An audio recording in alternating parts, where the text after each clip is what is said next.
Halo semua, kembali lagi bersama saya si Talau di film Kanibal Sumanto tahun 2004. Kanibal Sumanto bercerita tentang kehidupan pemuda bernama Sumanto. Dia pemuda lugu dan miskin dari sebuah desa di Kabupaten Purbalingga, Jawa Tengah. Dia ditahan polisi atas tuduhan memakan mayat manusia.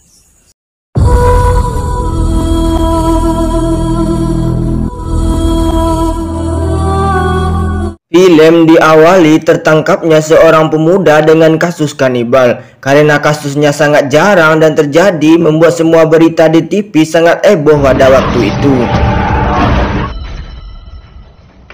Alamak, ngeri juga tatapan mata kawan tuh. Setelah melakukan foto tersangka, Sumanto pun langsung dimasukkan ke dalam sel. Semua tahanan di sel sangat ketakutan melihat Sumanto karena kasus ini sangat jaranglah terjadi. Membuat jagoan di sel itu agak ketakutan, apalagi dia melihat Sumanto langsung memakan kecoa yang tertangkap di selnya.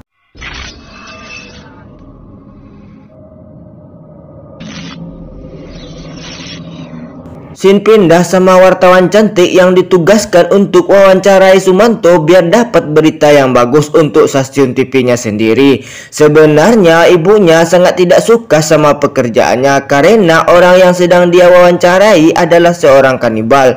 Namanya ibu pasti adalah ketakutan sama anaknya yang dia sayang akan terjadi hal buruk takutnya nanti. Mayat manusia itu sama juga dengan kanibal.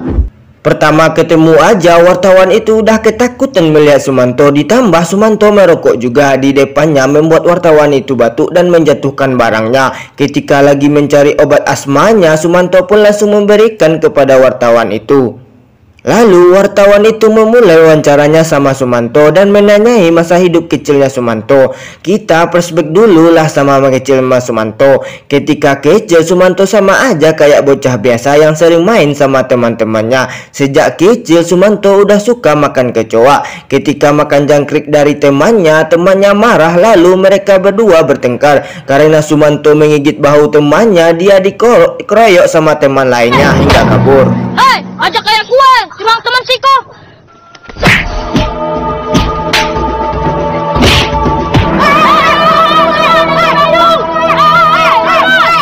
Sampai dewasa Sumanto tidak disukai lagi sama temannya yang tadi. Apalagi Sumanto sudah punya pacar bernama Mina, sehingga Sumanto sering diganggu sama pacarnya, yaitu temannya bernama Wario dan teman lainnya. Sehingga Sumanto pun dihajarnya hingga babak belur. Tapi Mina selalu menyemangati Sumanto buat bersabar.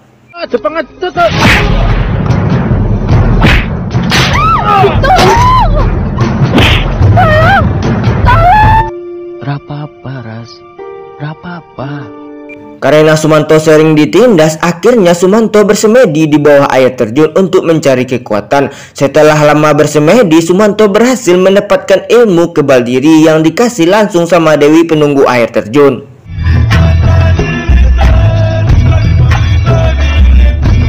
Sumanto. Keluarganya Sumanto sering dimarahi sama orang tuanya karena tidak mau melanjutkan sekolahnya. Karena orang tuanya sudah banting tulang untuk mencari uang. Karena perkataan orang tuanya, Sumanto pun pergi menemui Mina buat pergi merantau untuk mencari uang dan hidup mandiri. Si sore iki Arep kerja. Singkat cerita, Sumanto berburu sama temannya. Sumanto melihat temannya memasukkan daging rusa ke dalam tubuhnya. Karena penasaran, Sumanto bertanya sama temannya langsung. Temannya bilang agar rusa ini menyatu ke dalam jiwa kita. Lalu temannya menyuruh Sumanto buat melakukannya juga. Ketika tangan Sumanto mau dibelah, membuat pisau temannya menjadi tumpul. Hal itu membuat temannya menyadari kalau Sumanto ini pakai ilmu kebal diri. Lalu Sumanto menggigit jempolnya dan membelah tangannya dengan kuku dan berhasil. Orang lain bisa kau bohongi, Manto. Senjata yang sudah berbekas barangnya perempuan. Maksudnya abang apa ya? Ketika malam hari semua orang bersenang-senang di klub malam gitu. Kalau dulu saya juga nggak tahu apalah namanya itu. Lalu Sumanto dirayu sama cewek penghibur di sana buat pengencrotan. Tapi Sumanto menolaknya karena ada pantangan kalau punya ilmu kebal diri itu. Salah satu pantangannya adalah tidak boleh pengencrotan. Karena hal itu, Sumanto minta sama cewek itu buat masukkan ujung celurit ini ke dalam lubang goa cewek itu, biar celuritnya jadi sakti.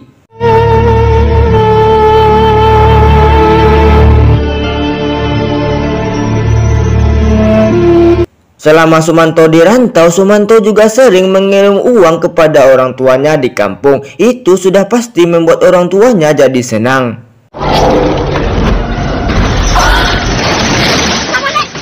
Ketika Sumanto lagi jalan sendiri, Sumanto dibegal oleh preman. Sumanto pun melawan hingga preman itu membacok Sumanto hingga bajunya robek tapi tidak mengeluarkan darah dan bekas luka sedikit pun. Sehingga preman itu jadi murka karena dia juga punya ilmu kebal. Dengan sombong dia menyuruh Sumanto buat ambil celuritnya buat menyayat perutnya. Karena celurit Sumanto sudah dimasuki ke dalam wanita goa kemarin, sehingga membuat perut preman itu jadi belah dan keluar isinya.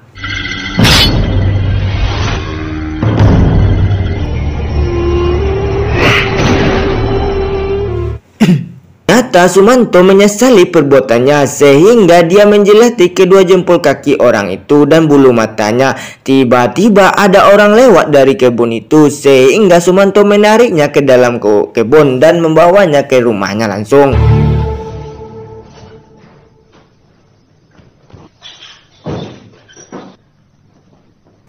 Bingung mau diapain orang ini, akhirnya Sumanto mencincang orang ini hingga kecil-kecil buat dimasak untuk menghilangkan jejak agar tidak dicurigai sama orang lain. Hal itu tidak bisa ditayangkan nantinya para suhu di YouTube jadi marah sama saya.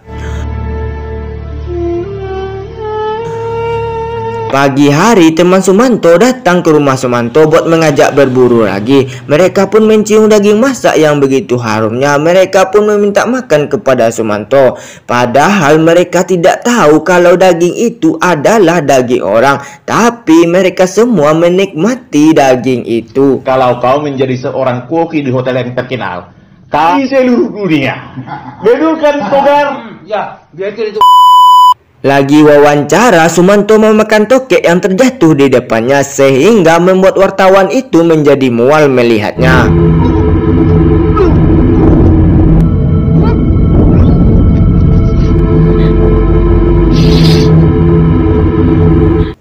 Singkat cerita, Sumanto balik kampung juga. Di perjalanan ke rumahnya, dia melihat pacar lamanya. Harap hati senang tapi malah hancur melihat anak yang dia gendong. Ternyata itu adalah anak dari temannya lamanya, yaitu Wario yang suka menjahilinya yang waktu kecil dulu. Kapan ya jadi randa? Karena patah hati membuat Sumanto jadi galau dan gelisah. Dia melampiaskan sakit hatinya dengan bermain togel, tapi dia tidak pernah mendapatkannya sama sekali. Dia coba tanya sama temannya dapat nomor dari mana. Temannya pun bilang tidur aja dekat kuburan. Tapi Sumanto malah melakukan hal yang lain. Dia malah menggali kubur itu dan mengambil kerangkanya untuk dibawa pulang dan meletakkannya di bawah tempat tidurnya agar dapat nomor jitu. Lain dari yang lain, ginilah jadinya kan. Lalu Sumanto juga menjual rumah orang tuanya.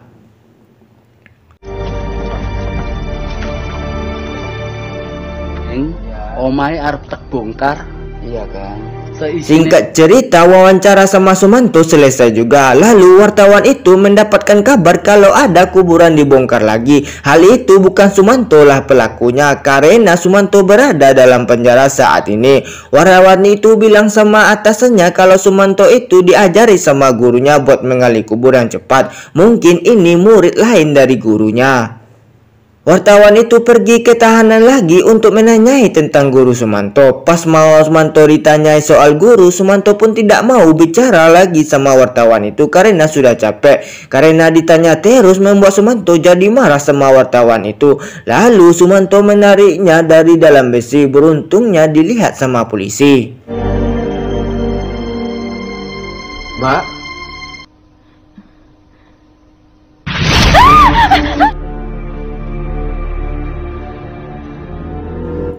Karena Sumanto tidak mau ngasih tahu, wartawan itu coba bertanya sama orang tua Sumanto sendiri. Orang tuanya juga tidak tahu nama gurunya siapa. Alah dapat cerita kalau Sumanto itu hampir saja membunuh ibunya sendiri karena tidak mau mengasih duit. Tinggal tuh motor yung. Yang kok angkat Ulang tahun kerja nampak kemudian masa balik orang gak duit sih. kok sing gemblong. Uang tua aja macam-macam. Gestimu sesegar pasar tak kok. Marang kini bendune tamat sekali ya. Si tenang. Apa Pak? Orang Singkat cerita, wartawan itu ditemui sama orang yang mengaku pamannya Sumanto. Lalu paman Sumanto mengajak wartawan itu ke suatu tempat untuk menemui guru Sumanto bernama Kisirat. Di perjalanan, wartawan itu cerita tentang guru Sumanto kepada pamannya Sumanto. Ketika lagi cerita, pamannya langsung marah dan memukul wartawan itu hingga pingsan. Ada apa, Pak?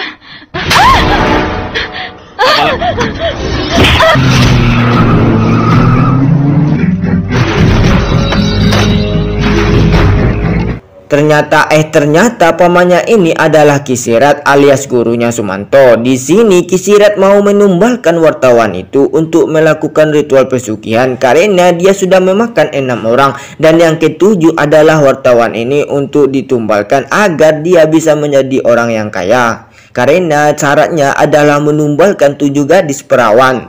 Katanya begitu. Wartawan itu berhasil melakukan perlawanan. Dia tidak mau mati di tangan Kisirat buat dijadiin tumbalnya. Dia menusuk perutnya sendiri agar tidak jadi tumbal Kisirat. Setelah jauh berlari, Kisirat selalu tidak bisa mengejarnya. Setelah terpojok, wartawan itu melompat ke bawah untuk mengakhiri hidupnya.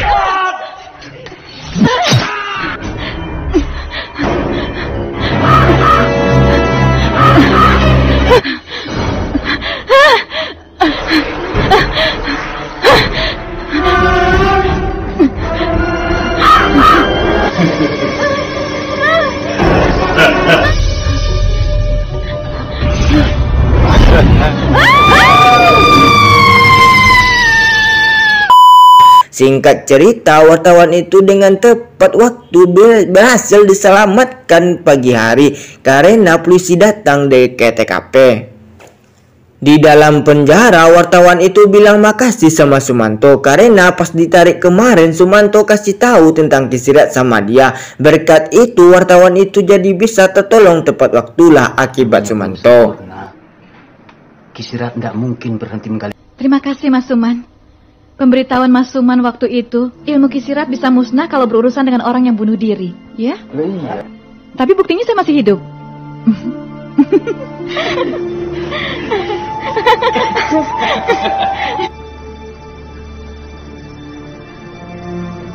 Ketika wartawan itu dapat pujian dari atasnya karena berita yang sangat bagus, dia pun sangat kaget melihat Kisirat dari luar rumahnya. Selesai ending yang sangat mengagetkan.